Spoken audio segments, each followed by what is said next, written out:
Taas po natin ang ating kanang kamay and please repeat after me.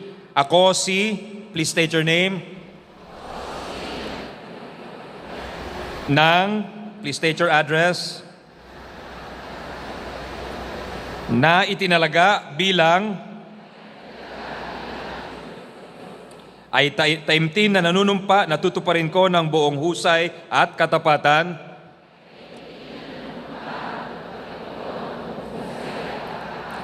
sa abot ng aking kakayahan ang mga katungkulang pinagtalagahan sa akin at sa dapat gampanan.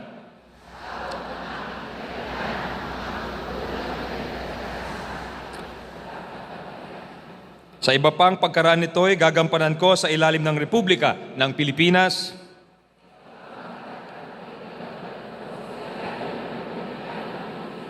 na aking itataguyod at ipagtatanggol ang saligang batas ng Pilipinas.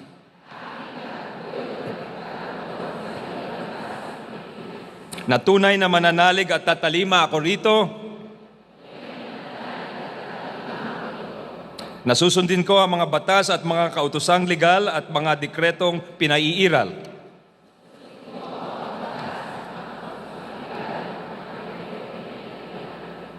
Ng mga sadyang itinakdang may kapangyarihan ng Republika ng Pilipinas.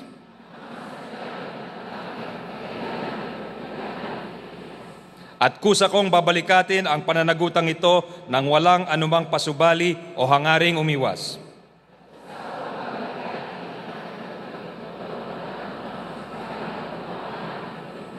Kasihan nawa ako ng Diyos.